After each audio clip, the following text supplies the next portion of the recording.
자, 사사기 지난주에 우리가 그 요약본을 영상 두 편을 봤고 또 영상 한 편을 대략 봤는데 또 막 거의 그 사사기 내용이 뭔가 이렇게 싶을 것 같은데 사사기는 우선 가나안 땅을 인도해 들어간 여호수아가 죽은 이후에 이제 이스라엘을 이끌 지도자가 없는 상황이었을 때 그때 이미 이제 가나안 땅에 들어가서 12지파에게 땅이 분배되어 있어. 그러면 각 지파별로 땅을 분배해서 이미 땅을 받은 자도 있지만 이제 가나안 족속들이 점유하고 있는 땅을 쟁취해서 자기 기업으로 이렇게 취해야 될 족속이 7지파가 있었잖아, 그렇지?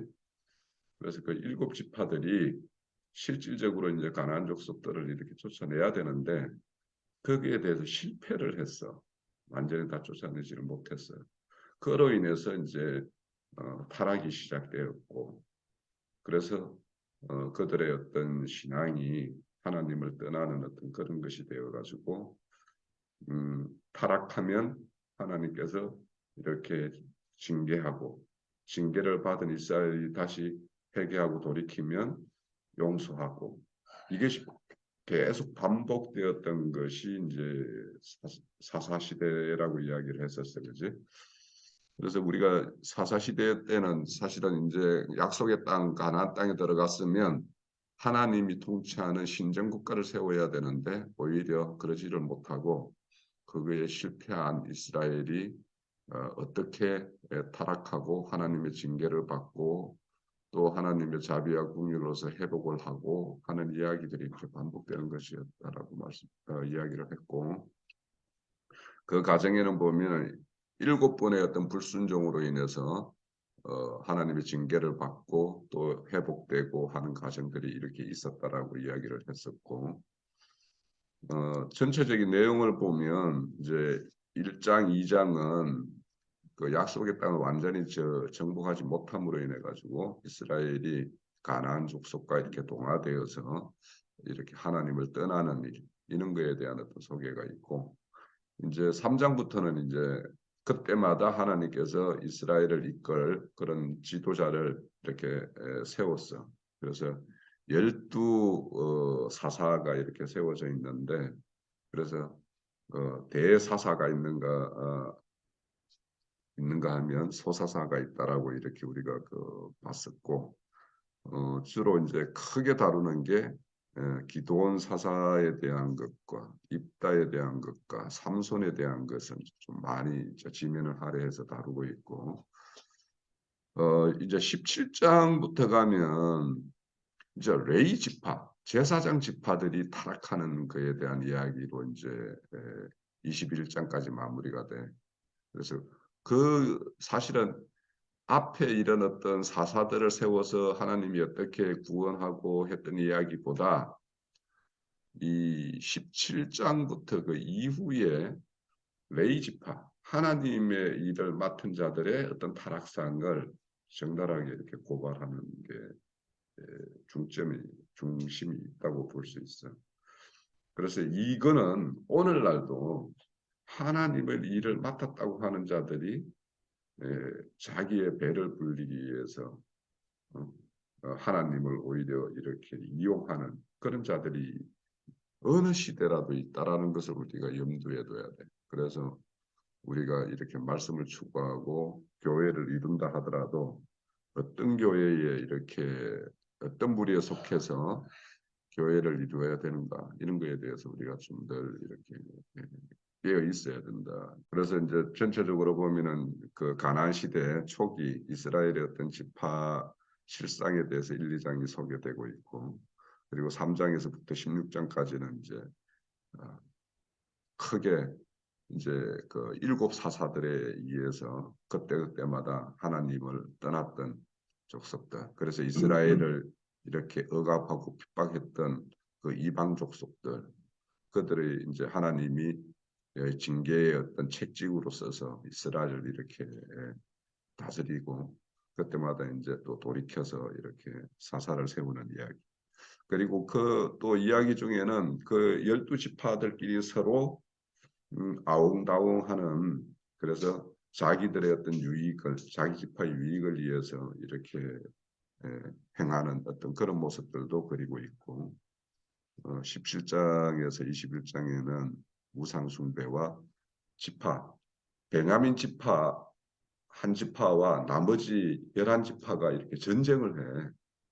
그러니까 이스라엘이 어떻게 이런 단일 지도 체제 하에서 이렇게 이끌되는 그런 어떤 지파별 어떤 분쟁이 뭐 없다고는 할 수 없지만은 그것이 이렇게 포면화되고 막 이렇게 사건화되는 것은 그렇게 많지 않았는데, 이제 각 지파가 이제 자기 어떤 기업을 가지고 있고 자기 어떤 지파별 어떤 이권 이런 것이 있기 때문에, 그래서 이 베냐민 지파와 나머지 11지파가 막 전쟁을 한다고. 그게 왜 그러냐? 레인 한 첩을 두고 그 첩을 이렇게 범하는 사건이 있어가지고 그 사건으로 인해 가지고 이렇게 지파별로 전쟁을 하게 되거든. 그런 내용이 있어. 그러니까 이렇게 단일 이스라엘 민족이어야, 그러니까 하나가 되어야 할 민족이 이렇게 땅을 이렇게 나누어 분배해 줌으로 인해 가지고 뿔뿔이 이렇게 흩어지는 그런 어떤 내용들. 에브라임 지파의 미가라는 자인데 자기 신당을 만들고 우상을 숭배하고 자기 집에 어떤 자기 별도의 개인 신전을 두고 이렇게 섬기는 그런 일을 벌이고 있고, 그리고 이제 12지파 중에 단 지파가 자기 땅을 이렇게 분배받은 땅을 지배하지 못해서 다른 저 라이스라는 저 북부 지역에 평화롭게 사는 그 지역을 가가지고 그들을 이제 땅을 이렇게 탈취하는 그런 이야기까지 이제 나오고 있고, 아무튼 사사시대는 이렇게 통일된 그런 어떤 지도 체제가 없음으로 인해 가지고 혼란에 빠져 있는 이스라엘의 어떤 실상을 고발하는,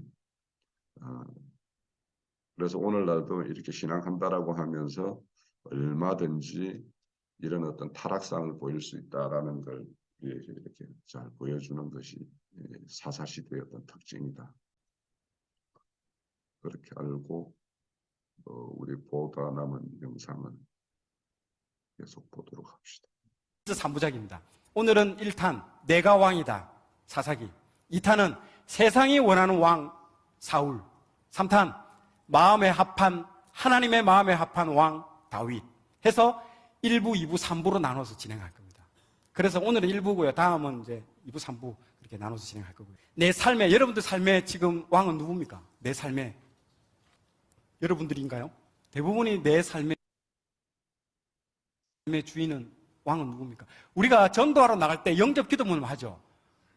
우리가 전도 당할 사람도, 우리가 처음에 다른 사람한테 전도를 이렇게 받았을 때도 맨 마지막에 전도하고 나서 뭘 읽습니까? 자, 예수님 믿습니까? 그러면 제가 저 따라서 영접 기도문 읽겠습니다. 같이 한번 읽어볼까요? 시작. 하나님, 저는 죄인입니다. 예수님께서 저의 죄를 대신 지고 십자가에서 대신 지고 돌아가신 사실을 믿고 감사합니다. 이제 예수님께서 들어오셔서 저의 구주 주세요. 제 마음에 들어오셔서 제 삶을 다스려 주옵소서. 예수님의 이름으로 기도합니다. 아멘. 전도를 받았던 사람도, 그리고 이것들을 또 전도하러 나갈 때도 이러면 꼭 이걸 하잖아요. 할 때마다 리마인드 하잖아요. 과연 내 삶의 주인은 누구인가? 내 인생의 주인은 누구인가? 항상 여러분들 신앙이라는 게 백투 베이직입니다. 기본으로 돌아가야 됩니다. 다시 한번 이걸 전도하면서 너 들어라 하면서 하는 게 아니고, 나도 이 말을 하면서 나도 내 삶에서 주인공, 내 삶의 주인은 누구인가? 우리가 전도 책자를 보면 이렇죠. 자, 저 동그란 게 우리의 마음입니다. 우리의 마음에 누가 앉아 있습니까? 당신이 앉아 있습니까? 그리고 오른쪽은 누굽니까? 예수 그리스도께서 앉아 있으십니까? 우리 전도할 때 항상 이걸 보여주잖아요. 오늘 주제가 이겁니다. 과연 내 안에, 내 삶에 있어서 주인은 누구인가? 라고 지금 말하고자 하는 게 이 사사기의 책입니다. 이 사사기는 온통 내가 주인이다, 내가 왕이다는 거예요. 왕 없다. 하나님이 왕인데 하나님이 왕 아니다. 내가 왕이다. 내 마음대로 살 거야. 누가 왕인가의 문제입니다. 이 창세기에 여러분들 선악과 문제가 나오잖아요. 선악과가 나오잖아요. 이거는 지금도 현재 진행형입니다. 아담한테 에덴 동산을 줄 때 완전 왕처럼 하잖아요. 네가 마음껏 해라. 여기 전부 다 해라. 네 하고 싶은 대로 다 해. 그러나 딱 한 게 뭡니까? 선악과는 절대로 건드리지 마라. 그 말은 뭐냐면요. 네가 왕이면 왕 맞다. 네가 왕 맞는데 네 위에 내가 있다는 걸 잊지 말아라. 그래서 이 선악과 문제는 먹는 문제가 아니고요. 말씀에 순종하는 문제거든요. 하나님이 다른 거는 다 오케이. 네가 하고 싶은 대로. 그러나 이거 하나는 절대로 건드리지 마라. 선악과, 그런데 우리는 어떻습니까? 그것마저도 그냥 치워버리기 쉽잖아요. 그러니까 선악과의 문제는요. 말씀의 문제입니다. 선악과는 말씀입니다. 하나님 말씀을 거기 두는 겁니다. 먹지 말라는 그 말씀도 하나님의 말씀이죠. 그 말씀. 근데 그걸 치워버리고 싶거든요. 그것도, 그 99%는 다 먹어도 되는데 꼭 그걸 먹어. 다른 거 다 먹으라 했는데. 그걸 두기 싫어하는 거예요. 사람, 내 마음 안에는. 항상 내가 주인이 되고 싶고, 내가 하고 싶은 거, 내가 보고 싶은 거, 내가 왕이 되고 싶은 주인의 그 마음이 계속 나를 지배하고 있다는 거예요. 내가 항상 왕이라는. 이 주제입니다. 지금 현재도 마찬가지입니다. 지금 현재 진행형입니다. 이 선악과의 문제는 지금 현재도 내 안에 제발 말씀 그냥 그다 치워버려, 그냥. 아, 좀 시원하게 좀 자고 싶어, 네. 간섭받지 않고. 누가 하나님, 당신한테 뭘 그렇게 간섭했습니까? 근데 그마저도 하나님 다 없애버리려고 하는 거예요. 그게 우리 현대인의 마음입니다. 이게 영국 무신론자들의 버스 광고입니다. 영국의 버스에, 2층 버스에 이런 게 됐습니다. There's probably no God. Now stop worrying and enjoy your life. 아마도 신은 없을 것입니다. 걱정 말고 당신의 인생을 즐기십시오. 지금 이거 그대로 본받아가지고 지금 우리나라에도 지금 하고 있더라고요. 비슷하게. 문구 막 버스마다 붙이고 지금. 이게 지금 현대인들의 온통 네가 왕이다. 느끼는 대로 살아라. 네가 하고 싶은 대로 살아라. 나이키, just do it. 바로 해. 하고 싶은 거 바로 해. 온통 광고도 그렇습니다. 보십시오. 내가 왕인 시대의 특징이 뭔지 압니까? 자기의 느낌, 내가 느낀 거, 내 감정, 내 경험. 이게 최고예요. 아유, 내가 경험하는 거 안 믿어. 타인의 시선, 말, 귀에 기울이지 않는 세대입니다. 듣고 싶은 것만 듣는 거예요. 듣고 싶은 것만. 아유, 미래보다는 현재를 즐기는 거. 욜로족 아시죠? 욜로족. 최근에. 한 번 사는 인생. 욜로가 뭡니까? You only live once. 한 번 사는 인생. 좀 마음껏 즐겨라. 온통 광고판 보십시오. 정신이 혼미해집니다. 근데 나는 맨날 앉아서 성경 암송, 내가 왜 이렇게 살아? 그런 생각하는 사람이 얼마나 할까요? 거기서 번민하고 고통하고 막 이렇게. 그게 온통 전쟁입니다, 전쟁. 마음 전쟁. 그걸 쏙 빼앗아 가는 전쟁이죠. 듣고 싶은 것만 듣는 시대. 말씀도 그렇죠. 자신에게 하는 레마의 말씀은 전혀 듣지 못합니다. 그리고 말씀을 영어로 듣지 못하는 거죠. 목사님이 말씀을 선포하시더라도 그 말씀을 자기 경험, 자기 그게 다 잣대로 재가지고 듣고 싶은 것만 쏙쏙쏙 빼듣고 길을 즐기는 그런 신앙. 지식적인 설교와 혼을 깨우는 설교들만 쫓아가고 그거 좋다고 전부 다 따라가고 환호하고 열광하고 완전히 자기 중심적인 신앙만 하고 있는 거죠. 자, 한번 볼까요? 재밌는 거 제가 강의하러 제가 요즘 많이 나가네. 강의할 때 자기 중심적인 그런 문제에 있어서 틀어주는 영상이 하나 있거든요. 한번 보십시오. 듣고 싶은 것만 듣는 시대입니다. 영상 한번 보겠습니다. Quanto manca? 1 minuto e 20. Arnautis di prima. Milito. La palla per Pander. Dentro per Samuel. Rete! Rete! Rete! Rete! Rete! Rete! Vate Samuel! Vate Samuel! Vate Samuel! Vate Samuel! Non ci credo! Non ci credo! Non ci credo! Rimango qua tutta notte! Rimango qua tutta notte! Rimango qua tutta notte! Rimango qua tutta notte! Samuel! Samuel l'ha messa! Samuel l'ha messa! Samuel l'ha messa! 자, 다음 시간에 사무엘 할 건데 사무엘이 얼마나 너무했는지는 다음 시간에 보도록 하고요. 저 사람이 분명히 이태리 말을 했는데 내 귀에는 한국말로 다 들리더라고. 사무엘 너무했어. 네 말 듣고 2달 나왔대. 네 말 듣고 2달 나왔대. 들리는 대로 사는 겁니다. 인생이 들리는 대로 살아가는 겁니다. 제가 이거 틀어주면요 강의 시간에 막 빵빵 터집니다. 왜? 항상 자기 중심이거든요. 내가 듣고 싶은 대로. 저 사람 분명히 이태리 말을 했는데 나는 한국말로 들려. 응? 내가 주인이고 내가 왕인 시대입니다. 자, 그렇게 하다 보니까요, 가정 공동체는 다 붕괴됐습니다. 자, 내가 주인이니까 결혼 왜 해? 좀 내 인생 좀 편안하게 살고 그냥 내 대에 끝내면 되는 거지. 결혼했어. 아유, 자녀 왜 낳냐? 그냥, 야, 좀 쉽게 가자. 그냥 우리끼리 좀 엔조이 하면서 살고. 그러니까, 오케이, 자녀 또 낳았어. 말씀 교육, 애들 또 말씀 교육 안 하고 내팽개치고 막 내버려 두고 난리 납니다, 지금. 교회 공동체도 그렇죠. 자기 중심적으로 신앙하죠. 훈련 안 받죠. 군중신앙, 몰려다니고, 지식적이고 종교적인 설교, 다 담마다. 영적인 설교는 없고, 다 그런 성도들이 원하는 혼적인 설교들. 그렇죠. 이게 지금 시대입니다. 왜 사단은 항상 두 가지 공동체를 공격하죠? 이 가정과 교회 공동체. 이게 두 가지가 무너지면 다 무너집니다. 그 사사기 시대를 그대로 보여줍니다. 사사 시대를 말해주는 게 이 교회 나중에 결론 나올 겁니다. 가정 공동체와 교회 공동체입니다. 분명하게 보여줍니다. 그래서 사사기에 17장 6절과 사사기 21장 25절 딱 두 번에서 사사기 맨 마지막 절이 사사기 21장 25절입니다. 그때에 이스라엘에 왕이 없으므로 사람이 자기 소견에 옳은 대로 행하였더라라고 이제 이렇게 나와 있습니다. 자, 하나님께서 왕이 없습니까? 하나님이 왕인 시대 아닙니까? 하나님이 왕이라는 거죠.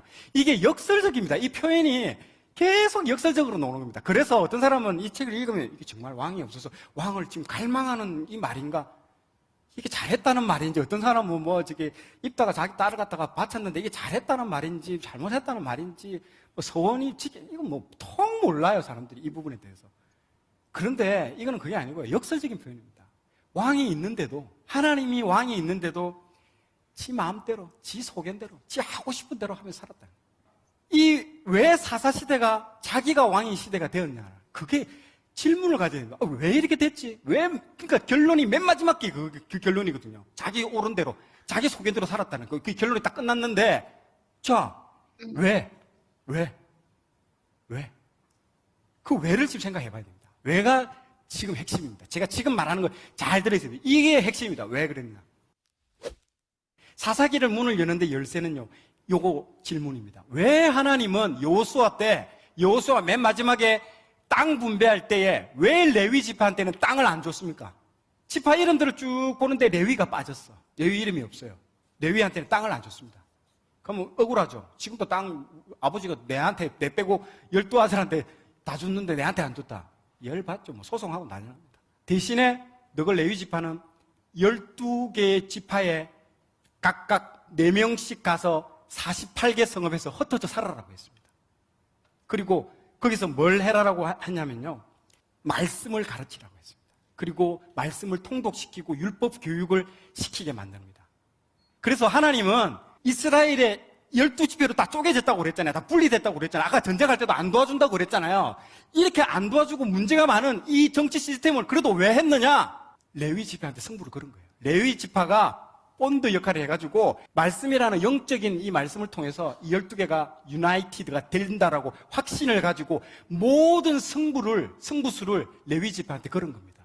그래서 레위 지파가 엄청나게 중요합니다. 그래서 너희들은 땅 갖지 마라. 돈 벌려고 생각하지 말고 말씀, 오로지 백성들한테 말씀, 하나님의 말씀만 가르치라. 계속 가르치라. 그렇게 해서 레위 지파한테 땅도 안 줬습니다. 그리고 대신에 레위 지파는 돈 안 벌기 때문에 12지파 너희들이 레위 지파에 필요한 공급들을 다 채워줘라. 절대 저 사람들이 먹고 사는 문제로 고민하지 않게끔 채워줘라. 땅 쓸 수 있는 공간도 언제든지 달라면 다 주고.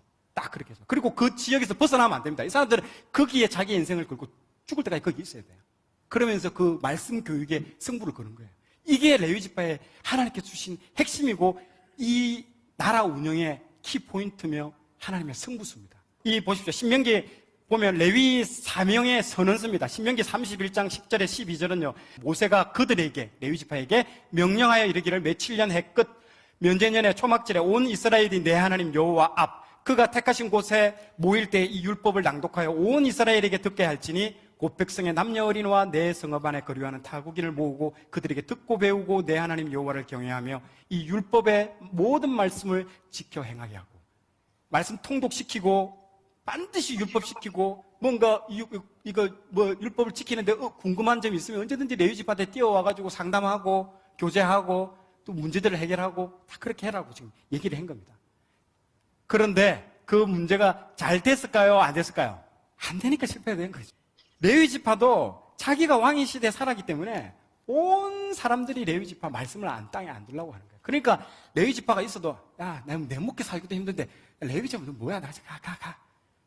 레위 지파한테 뭐 공급할 줄 걸 아무도 공급 안 해줘요. 그리고 레위 지파가 돈 벌러 나가는 거예요. 온 동네 다른 지역에 가서 돈 벌러 가고 그래. 나중에 보면 유랑방황합니다. 레위 지파가 여기저기 막 돌아다니면서 유리방황합니다. 말씀이 땅에 떨어지고 없습니다. 보십시오. 사사기는 말씀인 왕의 시대입니다. 하나님이 직접 다스리는데 어떻게 다스린다? 나타나가지고 야 이거 해라. 이게 아니고 하나님이 말씀으로 다 다스린다는 거예요. 누굴 통해서? 레위 지파를 통해서 다스리겠다라는 거예요. 그래서 하나님은 왕이라는 제도 없이 말씀으로만 다스리는 나라를 만들고 그게 곧 제사장 나라가 그걸 이루겠다는 거죠. 그 율법인 말씀으로 되면요, 모든 사람들이 한 명도 억압당하지 않고 자유 가운데 잘 먹으면서 모든 게 시스템이 완벽한 시스템이에요. 그 모세 말씀대로만 한다면. 그러나 사람들은 말씀 두기를 싫어한다는 거죠. 레위 지파가 그 역할만 했더라도 제발 그 사람들이 자기 자리를 지키고 그 역할만 했더라도 문제가 없었을 텐데 레위 지파가 역할을 못하니까요, 사사도 다 타락해버립니다. 레위 지파 타락하고 영적 타락 이후에 온 사회가 다 타락해버립니다. 사회 전체가 도덕성이 싹 다 무너져 버립니다. 그걸 개탄하는 겁니다. 그래서 사단은요, 가정과 교회를 허무는데 총력을 다합니다. 요거 두 개만 허물어버리면요, 게임 오버입니다. 그래서 가정경 공동체, 그리고 교회 공동체, 이게 두 가지입니다. 그래서 이 레위 역할을 하라고 하나님께서 아버지를 세우잖아요. 이 가정의 레위가 누굽니까? 말씀을 담당하는 사람이 누굽니까? 아버지. 물론 어머니도 그 가정을 또 말씀을 담당하니까 이 레위의 역할을 하게끔 한다는 거죠. 말씀으로 자녀 양육시켜라. 만약에 안 시킨다면 지금 앞으로 일어날 지금 사사기의 모든 끔찍한 일들이 여러분들한테 일어날 것이다. 뒤에 보면 토막 사건도 나옵니다. 지금 여러분들 신문지상에 보십시오. 뉴스 보세요. 일어나는 일들이 다 지금 사사기하고 똑같은 일들이 계속 일어나고 있습니다. 끔찍한 일들이. 왜? 다 땅에 떨어졌다는 거죠. 사회도 그렇고 모든 것도. 왜? 가정에서는 아버지가 돈 벌러 나가고 말씀이고 뭐고 지금 정신없다. 야, 내 먹게 살기 힘들다. 야, 자녀들은 방치되고, 교회도 마찬가지고 영의 말씀은 없이 전체적으로 다 그렇게 되는 거다는 게 이게 한국 교회, 한국 사회에게 지금 사사기가 주는 메시지라는 거죠. 이제 가정의 제사장으로서 하나님께서 분명히 얘기하시죠. 신명기 6장 7절 시작.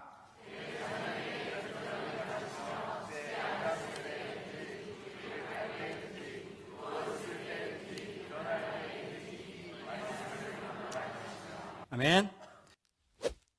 레위 지파한테 다 맡겼는데요, 이게 사람들이 공급 안 해주죠. 그러니까 사람들 얼마나 피해의식 가지겠습니까? 왜 하나님이 우리한테 땅 안 주어주고 내가 이런 비참한 꼴을 다 하고 다니냐면서 피해의식 가질 것이고. 그러니까 그 사람들은 영적인 공급을 못 받으니까 또 뭐 사회는 또 타락할 것이고 이 악순환이 계속 된다는 거죠. 이게. 그래서 이 책이 고발스라고 얘기했잖아요. 그래서 말하는 게 다 이 모든 문제의 원인은 레위한테 있습니다. 레위한테. 공개적으로 드러내놓고 얘기 안 하고요, 몰래 얘기하는 거예요. 이렇게.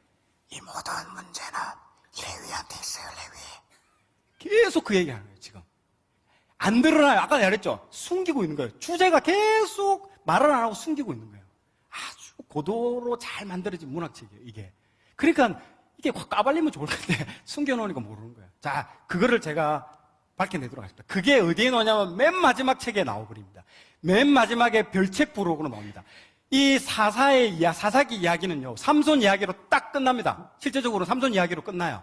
근데 삼손 이야기가 끝나자마자 이야기가 두 개가 나옵니다. 이게 별책 부록이죠. 그 이야기의 주제는 누구냐면요, 레위입니다.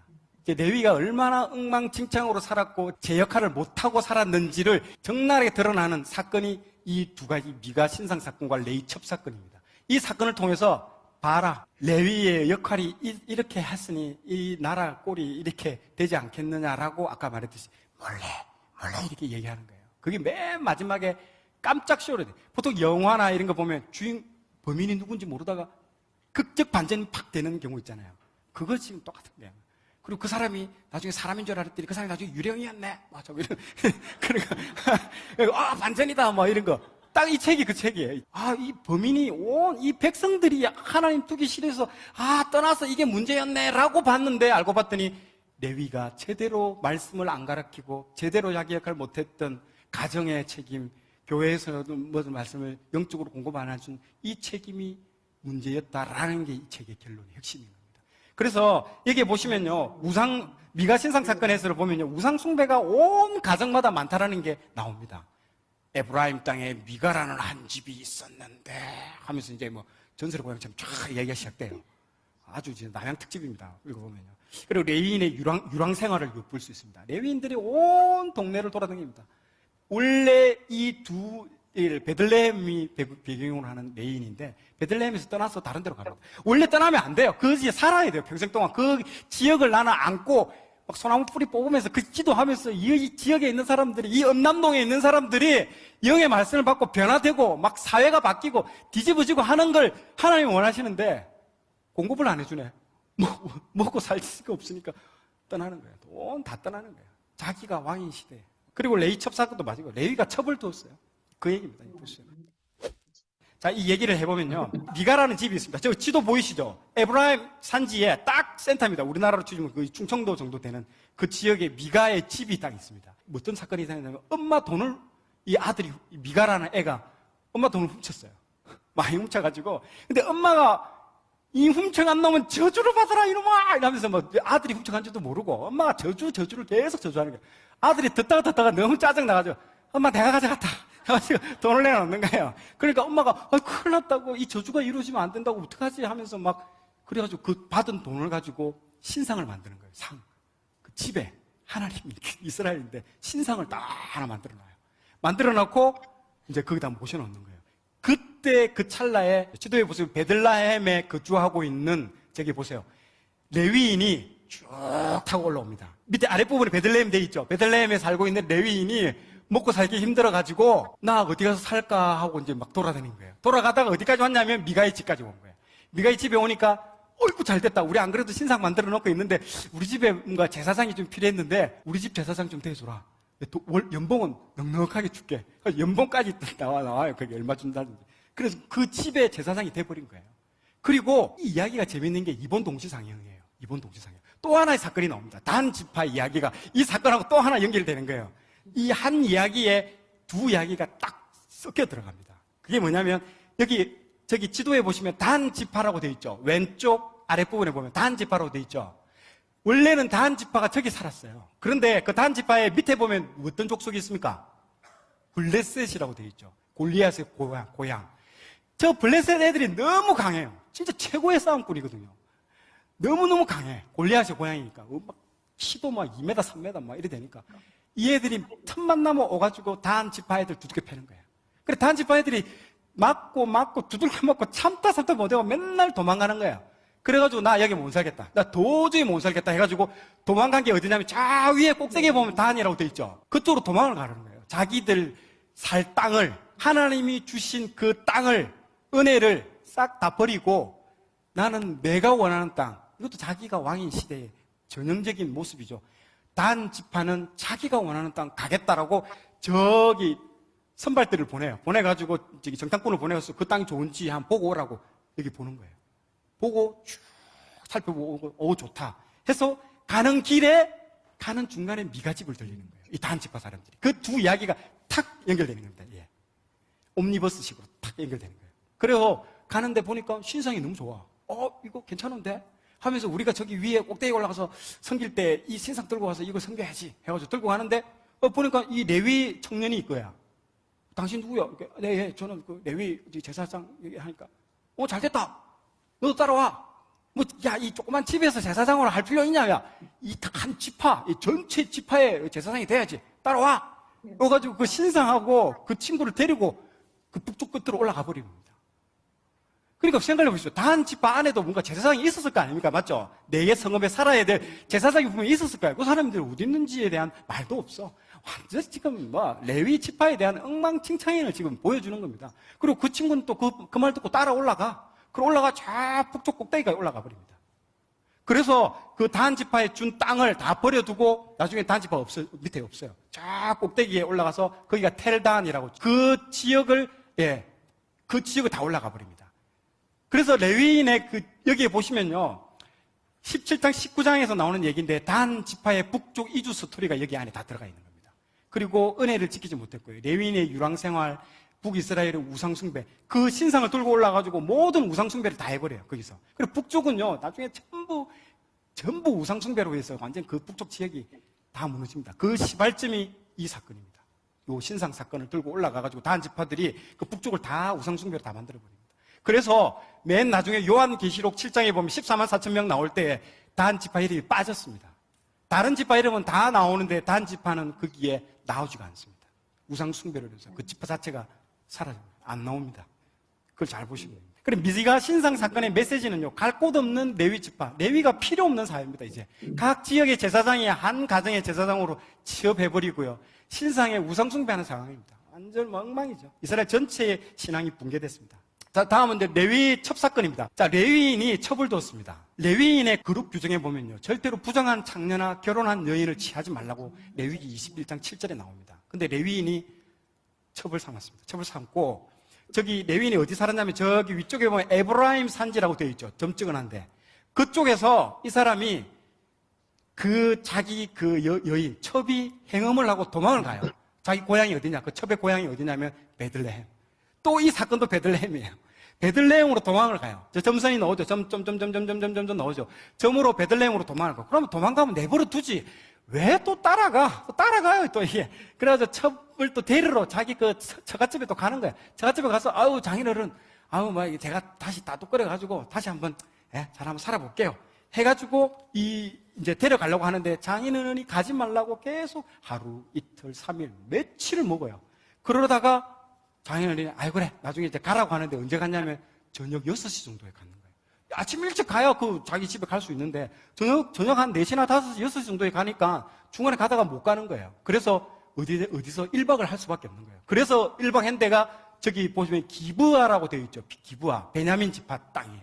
베냐민 지파 기브아 땅에서 어쩔 수 없이 1박을 거기서 할 수밖에 없었습니다. 그래서 1박을 하는데 소돔과 고모라 같은 일이 일어나요. 온 동네 불량배들이 몰려와가지고 그 레위 지파 그 남자를 끌어내라. 우리가 상관하리라. 똑같은 얘기 나옵니다. 동성애, 소돔 고모라하고 똑같은 일이 지금 똑 반복되어 나옵니다. 지금 그때의 사회상을 지금 반영하고 있습니다. 그래서 남자는 내가 주인이 이러면 안 된다고 하면서 누굴 내주냐면 레위 첩을 내줍니다. 레위 첩을 내주고 첩이 이제 밤새도록 욕범이 당하고 그다음 일어나서 봤더니 첩이 죽어 있는 거예요.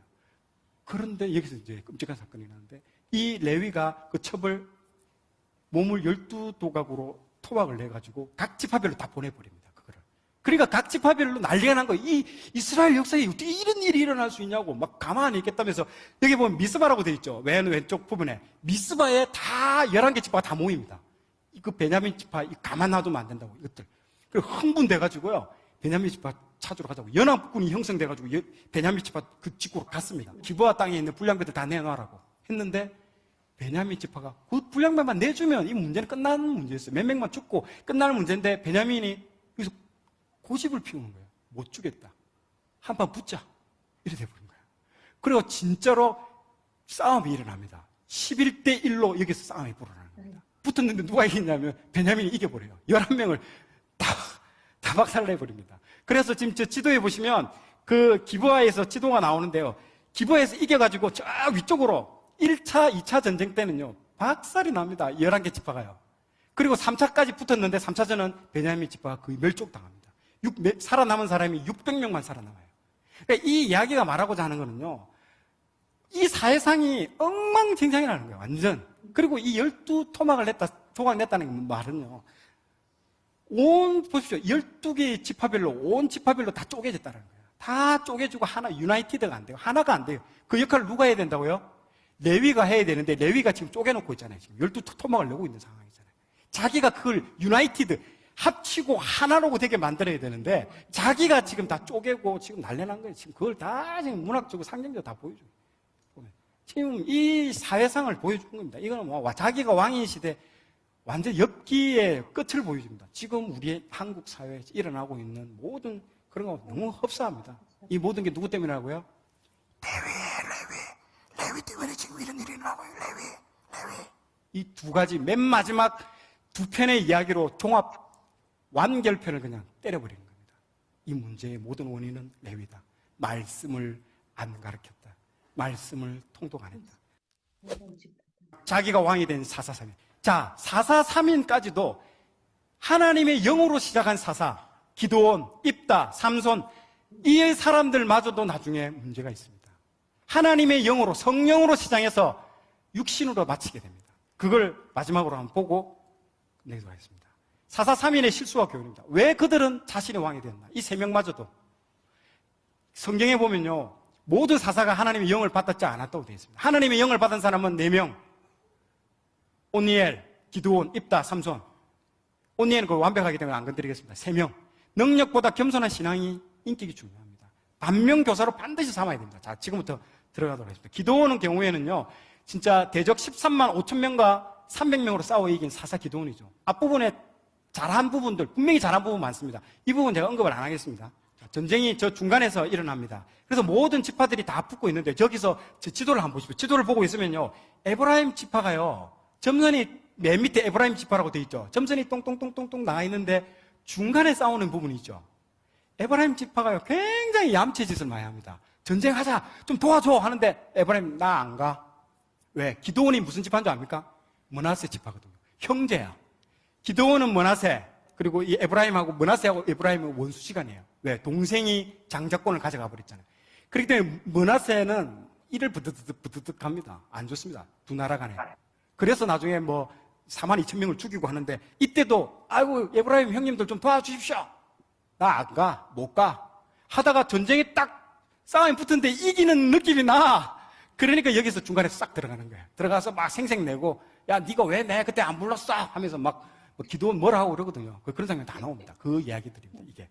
그리고 나중에는 이게 한번 폭발하고 싸우고 그래야 되는데, 그 전쟁입니다. 이걸 알아야 돼요. 왜 싸울까? 왜 에브라임하고 이렇게 싸우는가? 그겁니다. 므낫세하고, 그때 말했죠. 이 야곱이 기도할 때 이렇게 기도해 줬잖아요. 이렇게 요 사건입니다. 그러니까 그 묵은 핵 감정들, 에서와 야곱이 싸우는 그 감정들이 에브라임하고 므낫세가 똑같은 일이에요. 자, 기드온 얘기 볼게요. 3만 2천 명에서 10,000명, 300명으로 용사다. 이거 아시고 넘어가도록 하겠습니다. 자, 지금 이야기는 지금부터 시작됩니다. 기드온이 300명과 미디안 13만 5천 명이 전쟁을 통해서 대승으로 전쟁은 끝났습니다. 이야기는 지금부터입니다. 백성들이 기드온을 왕으로 추대합니다. 우리의 왕이 되어주셔서 300명과 13만 5천이 붙었는데, 이거는 어떻게 이런 일이 일어날 수 있습니까? 우리의 왕이 되어주십시오. 그리고 그게 끝이 아니고 기드온 가문 3대 세습까지 허락을 합니다.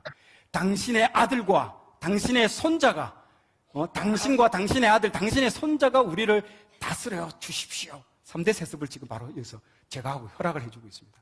와, 필 받았죠? 너무 좋죠. 이럴 때 기드온이 모범 답안을 딱 냅니다. 이때까지만 해도 너무 좋습니다.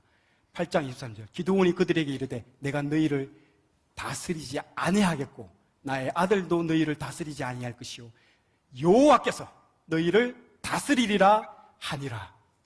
아멘. 와, 이거 뭐 great.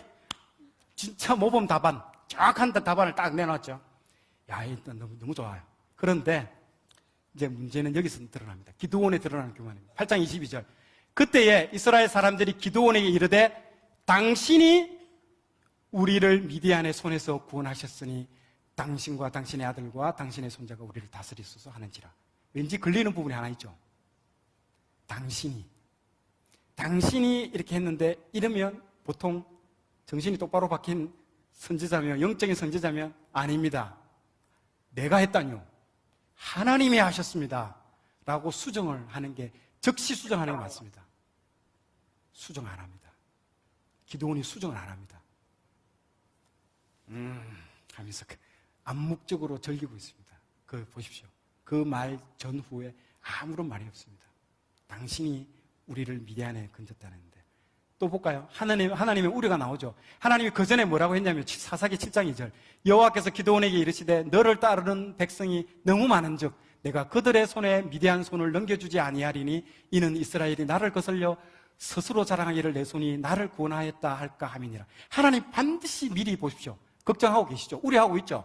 너가 잘나서 이 선쟁에서 승리했다라고 내가 말할까 싶어서 내가 심히 우려된다, 심히 우려돼. 라고 미리 지금 예고편을 지금 딱 하나님께서 쏴주고 계시죠. 그런데 전쟁의 승리와 백성들의 환호로 인해가지고 겸손함을 잊고 하나님까지 이제 잊어버리는 기도원이 이제 한 스텝 한 스텝 교만으로 쑥쑥쑥쑥 들어갑니다. 보십시오. 이게 이제 이겁니다. 막 전쟁할 때 막 전쟁하게 승리를 하게 하시죠. 그래서 13만 5천 명이 저렇게 도망을 갑니다. 엄청난 사건으로 도망갑니다. 다음 장. 사사기 7장 18절. 나와 나를 따르는 자가 다 나팔을 불거든 너희도 모든 진영 주위에서 나팔을 불며 이르기를 여호와를 위하라 기도원을 위하라 하라 하니라. 뭔가 좀 싸한 느낌 나죠? 싸한 느낌 납니다. 조금. 여호와와 자신을 지금 동일하게 나타나고 있죠. 놓고 지금 교만하고 있습니다. 여호와를 위하라 기도원을 위하라 이렇게 나팔을 붑니다. 나팔이는 중요합니다. 나팔은 저번에 말했죠. 여리고성 때도 나팔을 불었죠. 나팔이 뭐라고 했습니까? 하나님이 우리를 구원하신다라는 거. 나팔은 우리를 구원을 상징합니다. 구원의 뿔, 나팔. 그러니까 나팔을 반드시 불게 합니다. 자, 사사기 7장 20절에 보면 하나님의 영광을 이제 가로챕니다. 세 대가 보여줄게요.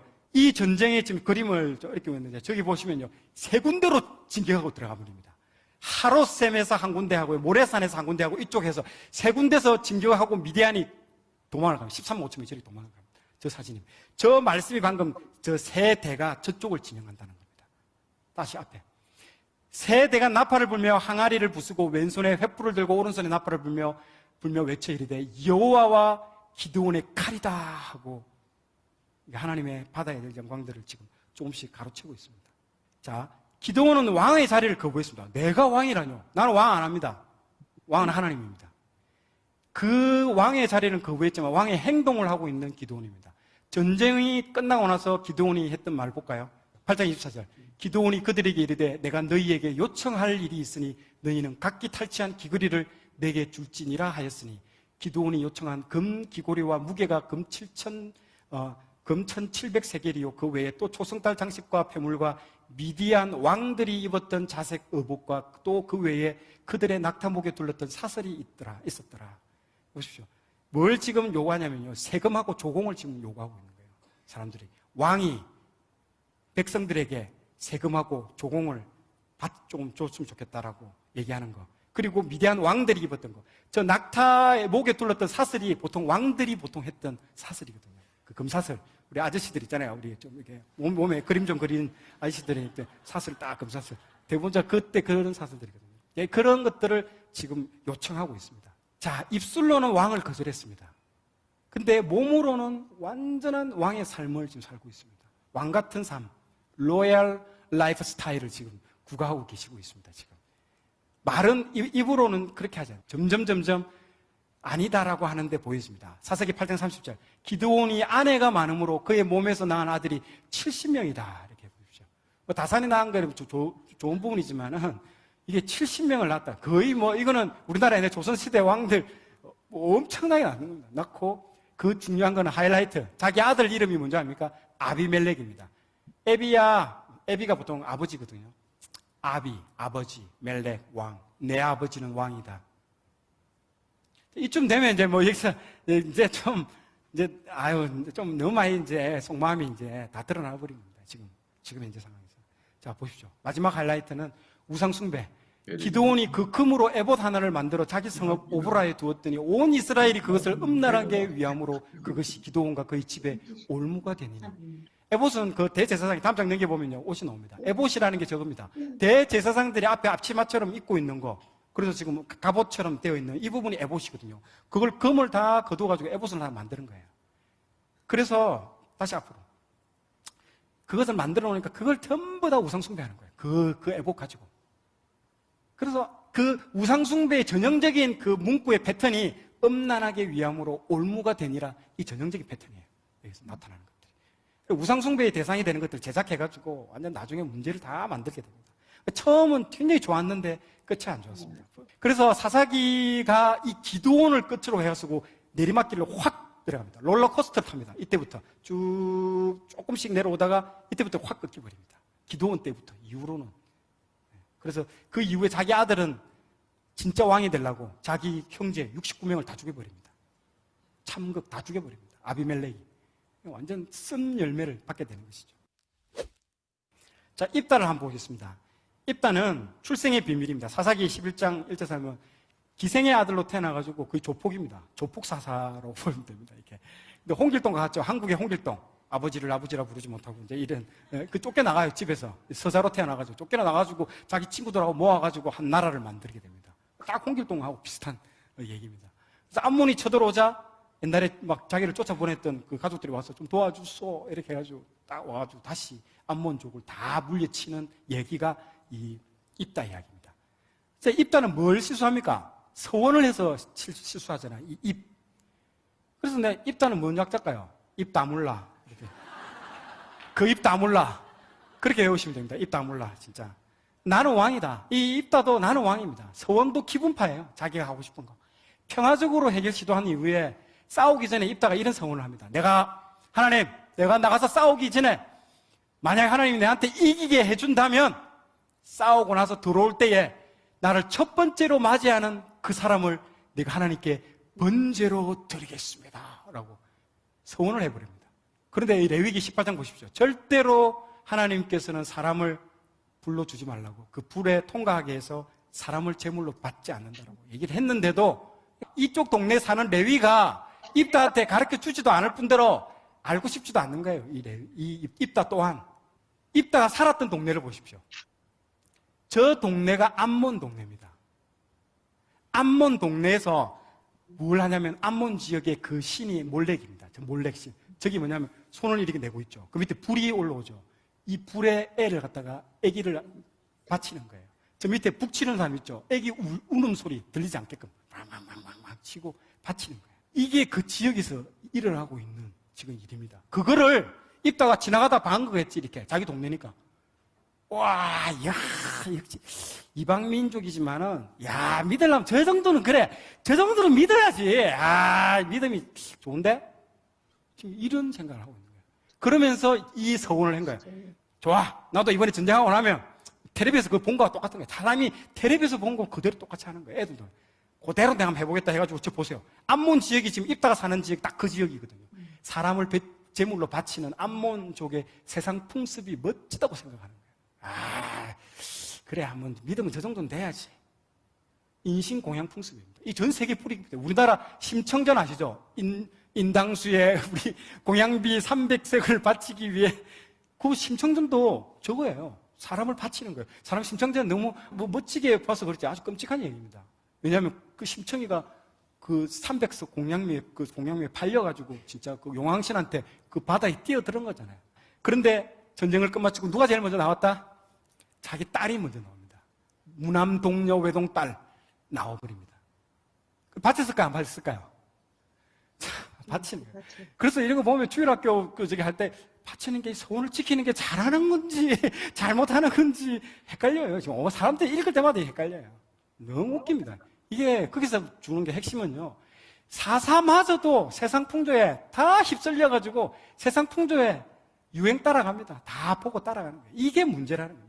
그러니까 일반 백성은 말할 것도 없다는 거예요. 사사마저도 이런데 엉망진창이다. 엉망진창. 자, 보세요. 자기 중심적인 입다요. 자, 자기 딸이 나왔는데 입다가 한 말 보십시오. 이것도 재밌어. 입다가 이를 보고 자기 옷을 찢으며 이르되 아이고 어찌할꼬 내 딸이여 너는 나를 참담하게 하는 자요 너는 나를 괴롭게 하는 자 중에 하나로다. 내가 여호와를 향하여 입을 열었으니 능히 돌이키지 못하리로다 하니. 지금 이 입다에 말하는 말 중에 자기 딸을 위로하는 자기 딸이 불쌍하다고 말하는 말이 아니에요. 다 자기예요. 자기 연민. 자기 중심적인 말이에요. 다윗이 나중에 자기 압살롬 죽을 때 다윗이 뭐라고 합니까? 압살롬아 압살롬아 차라리 내가 죽었더라면 더 좋았을걸. 그 다윗의 고백하고요 이 지금 입다의 고백 비교해보면요 천양지차입니다. 이 말하는 거 보세요. 다 자기 중심의 말이에요. 은연중에 무심결에 자기 중심의 말이 나옵니다. 딸에 대한 위로와 딸에 대한 그 긍휼한 말 하나도 없어요. 다 자기 중심적인 말이에요. 자기 연민. 제가 진짜 저도 자기 중심적인 강하거든요. 자기 연민 얘기할 때 제가 은혜를 받고 엄청나게 많이 울었어요. 막 엉엉엉 울고 있는데 하나님이 어느 날 갑자기 분위기가 느낌이 쎄한 거예요, 영적으로. 니 왜 우냐? 이라는 거예요. 아, 슬프니까 울죠, 이게. 슬프니까 울지 했더니. 네가 그 우는 거에 대해서 잘 한번 봐라고 얘기를 하시더라고요. 아니, 왜요? 이 우는 게 있지 않습니까? 제가 봤는데 처음에 뭐 때문에 울었냐면요. 처음에 하나님 때문에 은혜 때문에 울었는데 좀 지나니까요. 내가 살아왔던 그 인생들, 불쌍했던, 내가 어려움 겪고 그 어려움을 헤쳐고 뭐 나왔던 하나님이 이 욕망에 휩싸여가지고 내 인생, 내 욕망을 향해서 살아간 자를 하나님이 전적인 은혜로 구원해 주신 이 한량없는 은혜에 대한 눈물이 아니고요. 불쌍하다. 참, 내가 그동안에 살아왔던 내 인생이 참 불쌍하네. 그 눈물이 80%더라고요. 니 왜 우냐? 이러더라고요. 진짜 잘 돌아보십시오. 여러분들 은혜 받았다고 막 우는데요. 그 눈물의 대부분이 자기 연민일 수 있습니다. 영어로는 sympathy. 자기 연민이에요. 자기 연민. 자기 사랑, 자기 자랑, 자기 사랑, 자기애, 나르시시즘, 자기 연민. 그 눈물마저도 잘 보십시오. 그게 정말 하나님이 나를 위해서 구원해 주신 그 놀라운 은혜에 대한 감격의 눈물이 아니고요. 참 내 인생이 불쌍하다. 대부분 그 눈물이 많은 겁니다. 분명하게 그런 눈물, 자기 감정의 카타르시스는 될지 몰라요. 하나님 받으신 눈물 아닙니다. 입다의 이 자기 연민, 자기 사랑, 자기애. 입다의 경솔한 이 서원도 문제지만요. 근본 문제는 레위가 모세의 오경을 평상시에 입다한테, 입다 가족에게 가르치지도 않았고, 입다가 물론 설령 잘못 서원했다. 그러면 레위 집한테 뛰어가야죠. 큰일 났습니다. 내가 지금 실수로 서원을 잘못했네요. 어쩌면 좋겠습니까? 그럼 같이 한번 여호와께 한번 물어봅시다. 여호와께 물어봅시다. 그리고 절대 이러면 안 됩니다. 이렇게 율법책에 나오잖아요. 이러면 안 됩니다. 그러면서 속죄제 제사를 지낼 수도 있고 방법이 있습니다. 그 방법 안 하고 그 문제 해결하는 방법도 보십시오. 자기 중심이에요. 결국엔 딸 바치잖아요. 딸 번제로 바치는 거예요. 번제라는 게 뭡니까? 먼저 사람을 갖다가 토막 내가지고 불에 태워가지고 음쓰는 거예요. 끔찍합니다. 이삭을 바치는 거예요. 왜냐하면 그 당시만 해도 그 생사 여탈권은 자기 아버지가 다 가지고 있는 거예요. 그렇게 하면 해결될 문제를, 물으면 쉽게 해결될 문제를, 레위 지파한테 뛰어가면 쉽게 될 문제를, 목사님이나 자기 영적 리더한테 뛰어가면 해결될 문제를 자기 중심적으로 다 해결하고 나중에 통보하고, 보통 그러잖아요. 우리도 셀장이나 그 리더한테. 그런 부분입니다. 제가 최근에 이 레미제라블이라는 그 작품이 있는데, 빅토르 휴고가 16년간 쓴 작품도, 이 레미제라블이 프랑스가 왜 이렇게 타락했는 줄 아느냐? 다 프랑스가 타락하기 이전에 뭐가 있었냐면 영적 타락이 있었다는 거예요. 16년간 썼기 때문에 이 레미제라블 책을 다 읽은 사람이 한 명도 없어요. 너무 두꺼워요. 방대해요. 그 중에 책이 5권으로 쪼개져 있는데요. 첫 번째 권이 뭐로 되어 있냐면 성직자에 대한 이야기가 나옵니다. 그 당시에 모든 성직자들이 다 타락했고 한 명의 진짜 좋은 성직자 이야기가 끝까지 나옵니다. 1편 끝까지 나와요. 그러고 난 뒤에 2편에 누가 나오냐면 장발장이 나옵니다. 우리가 책에 읽은 장발장이 그때 나와요. 장발장이 자기 7 조카들이 죽고 있는데 빵을 훔쳐가지고 가잖아요. 빵을 훔친 것 때문에 5년형을 선고받습니다. 그 사회에 보십시오. 재판하는 지금 사사기와 똑같죠. 5년형을 받습니다. 빵을 하나 훔친 것 때문에. 그래서 이 사람이 이를 갈고 나옵니다. 탈출을 하죠. 탈옥해가지고 죽여버리겠다고 나오는데 어디 갑니까? 이 성직자 집에 가는 거예요. 성직자 집에 가서 은촛대, 음그릇 훔치고 나오는데 걸려버렸어요. 그리고 다시 그 성직자 집에 가니까 성직자가 내가 준 거라고. 그러면서 완전히 여기서 무너지죠. 제사함에 은혜, 어디 회개 다 해가지고 이 장발장이 싹 다 변합니다. 변해가지고 이 한 사람이 변해서 그 시의 시장이 되잖아요. 그 시를 시장이 되어서 그 시를 완전히 다 바꿔놓습니다. 그리고 다른 지역은 다 굶어 죽는데 그 시만 유일하게 구원받습니다. 그러고 장발장을 끝까지 따라오는 그 사람이 한 명 있었는데요. 그 형사가 자베르라는 형사인데 당신이 장발장인 것 같다고 계속 노려보고 있는데 본청에서 연락 옵니다. 진짜 장발장 잡혔다. 돌아와라. 그래서 그 시장한테 가는 거예요. 아유, 시장님 죄송합니다. 내가 그동안 장발장이라고 오해했는데 미안하게 됐다라고 하고 이제 가는 거예요. 그럼 장발장이 생각해 보니까 장발장은 자기거든요. 근데 진짜 장발장은 지금 잡혀 있는 거예요. 거기서 그 사람이 억울한 누명을 쓰게 된다는 거예요. 그렇게 해서 이 사람을 구해줘야 될지 아니면 이 시에 있는 이 수많은 사람을 내가 구원하는 게 맞는 것인지, 한 명의 억울하게 죽어가는 이 사람을 위해서 내가 가는 게 맞는 건지 고민하는 거예요. 계속 고민하다 결론은 어떻게 되냐? 가서 내가 장발장이다. 이 사람을 구해줘라. 내가 저주받는다. 하나님 앞에 내가 저주받는다.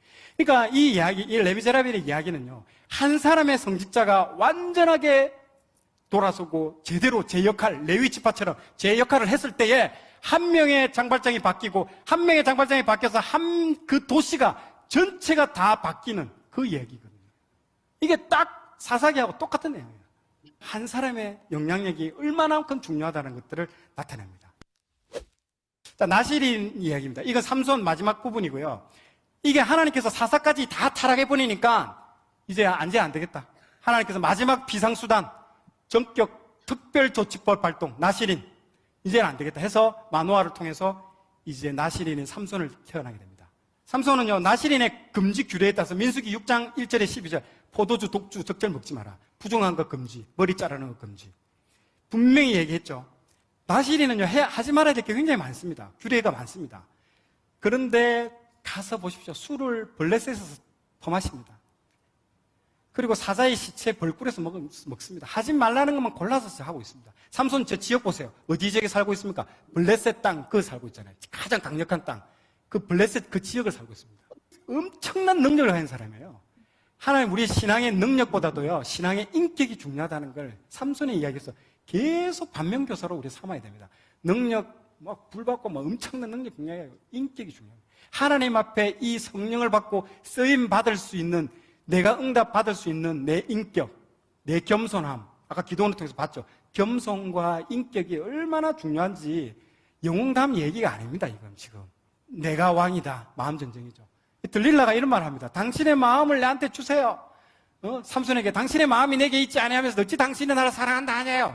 세상도 우리한테 마음 요구하고 하나님도 우리한테 마음 요구하고 완전 마음 쟁탈전입니다. 여러분 직장 나가서 돈 버는 거 쉽습니까? 세상 쉽게 돈 안 벌게 합니다. 마음을 쏙 세상한테 주게끔 합니다. 마음 쟁탈전입니다. 진짜 내가 왕이다. 절제 능력이 상실한 겁니다. 이 삼손에 보면요, 욕망 덩어리입니다. 자기가 하고 싶은 거, 자기가 보고 싶은 거, 자기가 가고 싶은 거, 하고 싶은 것을 반드시 해야만 하는 시대. 그게 삼손. 그게 우리의 모습, 현대인의 모습을 지금 다 말해줍니다. 세 가지를 조심하라고 되어 있죠. 삼손 보세요. 우리 목사님 항상 사람, 말, 장소 그대로 다 어깁니다. 사람, 이방 여인 들릴라 만났죠. 기생. 말, 자신의 비밀. 머리 자르면 안 된다. 미용실 가면 안 된다라고 하다가 계속 그 비밀을 발설해버리잖아요. 장난치잖아요. 다른 거 얘기하다가 결국에는 그 비밀 발설, 말 조심 안 해가지고 죽죠. 마지막 세 번째 장소, 블레셋 가지 마라.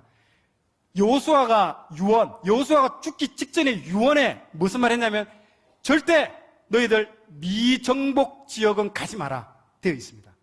땅을 차지하지 못한 지역은 가지 마라. 거기가 어디입니까? 블레셋. 거기 가지 말라고 되어 있어요. 자기 집 넘나듯이 갑니다. 거기 가서 술 퍼마시고 막 삼손. 그 장소입니다. 가지 말아야 될 장소를 가는 거예요. 사람, 말, 장소 중요합니다. 이게 인격입니다. 여러분들 지키고, 여러분들이 아무리 성령의 능력 받았다 해서 아무 데나 가요. 조심해야 됩니다. 삼손이 눈이 뽑혀서요, 정욕을 제어하고 이제 눈이 뽑히니까 볼 거 못 보잖아요. 머리가 길러지고 그때 능력이 회복되는 거예요. 사람이 완전히 바닥을 치고 완전히 이제 땅바닥이 되니까 이제 능력이 나와요. 하나님이 그때 사용해요. 내 힘에도 모든 게 다 빠지고 내 눈 다 뽑히고.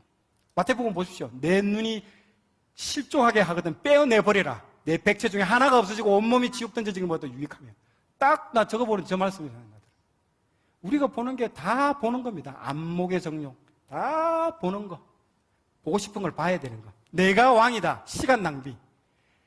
이 삼손의 이야기는요, 새드 스토리입니다. 정말 슬픈 이야기입니다. 자기 인생에 자기의 가장 아름다운 시기, 하나님 앞에 드릴 때 가장 좋은 시기를 온통 그 몽땅 자기 욕망으로 다 살다가 사단에게 싹 다 빼앗기고 마지막 끝판에 한번 힘 한번 주고 끝내는 거예요. 우리 연세 드신 분께 오셔가지고 은혜 받고 하신 분들 한번 여쭤보십시오. 뭐가 아쉽습니까? 젊을 때 좀 더 빨리 기쁨의 교회 와가지고 하나님께 내 인생을 못 드는 게 너무 억울하다. 대부분 그렇습니다. 대부분 우리 언제 떠납니까? 대학생 때 떠났다가 40대 애 낳고 뭐 직장에 쫓겨나고 그때 대부분 또 기쁨의 교회로 오고 그러잖아요. 20대, 30대 그 아름다운 시기 온통 세상에 나가죠. 저도 그랬으니까요. 저도 20대, 30대 직장 가서 온 거 내가 하고 싶은 거 다 하고 그 시기, 그 아름다운 시기, 가장 아름다운 시기 사단은 다 뺏어가 버립니다. 이제 힘없고 이럴 때 그게요, 이게 뭐 멋진 아름다운 이야기하고 슬픈 이야기입니다. 그런데 이걸 헐리우드는 영화를 만들죠. 이런 거를 헐리우드는 영화를 만듭니다. 영적 무기력 시대입니다. 지금은 현대 이 시대는 머리 깎인 삼손의 시대입니다. 영적으로 무기력한 시대. 사사와 레위 모두 타락한 이 시대라도 하나님은 사무엘을 준비합니다. 아무리 칠흑 같은 암흑기의 시대도 하나님은 사무엘을 준비하고 계십니다. 지금도 준비하고 계십니다. 뭘로요? 말씀으로. 자, 나는 이 그림을 처음에 인터넷에서 구글에서 봤는데요. 참 저 그림 보면서 웃기더라고요. 어디 어벤져스 그런 사진 느낌잖아요. 쫙 이렇게 쫙 폼 잡고 이렇게. 미술관은 살아있다. 그런 것도 다 보면요. 사사기는 전부 영웅담으로 그려놨어요. 전부 영웅의 이야기, 뭐 어벤져스. 얼마나 웃기는지 역설입니다. 역설. 내가 말했잖아요. 다 역설이라고요. 오른손 잡이 왼손 잡이 역설이고요. 다 역설입니다. 이 사사기 이야기는요. 사사기는 전쟁 영웅 이야기가 절대 아닙니다. 이 사사마저도 타락하는 이런 시대, 레위가 아무도 가르쳐주지 않고 이 안타까운 시대를 지금 계속 역설적으로 계속 보여주는 거예요. 계속. 그걸 캐치를 해야 되지. 아이고 재밌다. 아이고 이게 싸우는 거 이런 거 아니라는 거죠. 결론입니다. 사사시대는 진정한 왕이신 하나님이 통치함에도 왕을 기다리고 있는 역설적인 상황입니다. 최고의 감독, 최고의 시스템에도 결과물은 최악의 열매를 맺고 있는 게 지금 현재 사사기가 내려주고 있는 마지막 결론이고요. 또 두 번째, 다음 세대를 위해서는요, 말씀 교육이 가장 중요하다는, 말씀밖에 없다는 거죠. 말씀밖에 없습니다. 말씀. 아멘? 다 우리가 제사장, 우리가 레위들이에요. 딴 사람이 아니에요. 우리 주일학교 교사들, 학교 또 우리 집에 있는 아버지들, 다 레위들이에요. 우리 자녀들한테 이 다음 세대의 바톤을, 말씀이라는 바톤을 넘겨주지 않으면요, 사사기처럼 토막 사건, 완전 별의별 사건들이 다 일어납니다. 교회와 가정에서 레위 역할을 감당할 때 다음 세대에 그게 바톤 터치가 일어납니다. 자, 마지막 세 번째입니다. 당신 삶에 있어서 왕은 누구십니까? 이 면류관을 쓰고 있는 킹이 당신의 마음에 있는 왕이십니까? 왕관을 쓰고 내가 보고 내가 하고 싶은 거, 내가 가고 싶은 거, 내가 왕인 그런 시대에 그 자리에 앉고 있는 게 나인지 예수님인지 한번 돌아보는 그런 시간들이 됐으면 좋겠습니다. 내일 한번 사사기를 한번 읽어보시면 그런 관점으로 전쟁 이야기로 보지 마시고요. 그런 안타까운 마음, 하나님의 마음, 말씀이 부재되고 사회 전체가 붕괴된 그런 마음, 그걸로 보시면 여러분들 놀라운 시간 될 줄 믿고 선포합니다. 자, 우리 그 사사기 전체 다 함께 지금 봤는데 느낌이 어때요? 응? 사실 뭐 예전에 이제 뭐 성경 얘기나 이런 거는 많이 들었으니까 교회 다니면서 근데 뭐 그냥 영웅 얘기라고 생각해 본 적은 없던 것 같아. 난 사사기 실패했던 것들밖에 없던 것 같아. 그렇지 뭐 결론이 이렇게 난다는 것도 생각 안 해봤던 것 같아요. 이 얘기 들으면서 전체적인 거를 다 이렇게 하면서 보니까 이런 내용이 있구나. 역설이었다는 것까지는 깊게 생각 안 해봤었어. 그러니까 핵심은 뒷부분에다 있는데 결론이 참 중요하다. 자, 우리가 이거를 보면서 생각해 봐야 될 게 이제 이런 거야. 예수님이 이 땅에 오셨을 때에도 예수님이 이렇게 12제자를 이끌 때 그때의 어떤 예수님의 모습은 그 12제자의 한정대에서 이제 다스릴 수 있었지. 그러면 지금은 이스라엘 12지파만이 아니라 온 족속들을 이렇게 구원하는 시대에 이제 우리가 살고 있고, 그래서 이제 마침 우리에게도 이제 복음이 이렇게 온 거 아니야. 그런데 지금도 보면 예수님은 이 땅에 오셨을 때 육신을 입고 있을 때는 그 제자 몇 명에게 한정되는 하나님으로 이렇게 계셨던 분인데 그분이 이제 육신으로는 죽고 영으로는 다시 살림이 되어서 모든 사람들 그 심령 가운데 이렇게 기름 부음이 되어서 이제 임재하고 있잖아. 그러면 이제 각자에게 뿌려져 있어 하나님이. 그러면 실질적으로 지금 12지파가 하나하나 이렇게 나누어져 있지만 그것이 그 말씀으로 이스라엘이 온전히 하나가 되어야 되는 것인데 그래서 이제 레위 지파를 각 지파에 12지파에 42성읍과 6 도피성이 있어. 그러니까 공식적으로 이스라엘 율법에는 원수 갚는 것이 허용되어 있어. 그런데 단 도피성에 들어가 있는 자를 끄집어 내 가지고 이렇게 할 수는 없는 거야. 그런데 도피성 그 당시에 이제 자기 시대 때 이제 대제사장이 죽었어. 그러면은 그 보수자가 보수를 하면 안 돼. 그게 뭐냐면 그 대제사장의 죽음이 모든 죄를 다 도말했다. 예수님이 이 땅에 대제사장으로 오셨잖아. 그래서 예수님이 죽으심으로 인해서 모든 죄를 이렇게 도말했다. 그거를 이제 상징적으로 보여주는 거야. 자, 내가 이걸 왜 이야기를 하냐면 지금 이 시대도 각자에게 하나님의 영이 이렇게 뿌려져 있다고. 레위 지파가 각 지파에 뿌려져 있듯이. 그러면 그 뿌려져서 각자로 되어 있지만 이것이 교회라는 한 울타리 안에 이렇게 묶기 위해서는 그 말씀이 그렇게 아까 말한 대로 접착제가 돼 가지고 각 형제 사랑, 이웃 사랑, 하나님 사랑 이런 게 실천이 되어져서 하나로 이렇게 묶어져야 되는데 그런데 이 말씀이 잘못 오용되면 그냥 뭐 나는 나 혼자서 내가 알아서 신앙하면 되지. 응? 이런 어떤 개인적인 어떤 신앙으로 가면 사사시대의 신앙이 되는 거야. 응? 그러니까 사사시대에는 그들도 하나님을 믿는다고 하면서도 하나님의 뜻과 합치되는 어떤 믿음으로 가지 못했기 때문에 뿔뿔이 이렇게 내가 왕이고 내 소견대로 행하고 이렇게 했는데 우리의 어떤 신앙도 그래. 우리가 이렇게 하나님 말씀을 추구하지만 이 말씀이 이렇게 모두가 하나로 이렇게 울타리에 이렇게 넣는 역할, 이런 역할이 안 되면 그냥 내 멋대로 뭐 하나님 말씀은 내 알아서 뭐내 소견대로 해석하고 내 알아서 하나님 섬기면 되지. 이런 식으로 가면 사사시대와 똑같아. 그러면 그런 사람에게는 형제 사랑이나 이런 것이 나올래야 나올 수가 없어.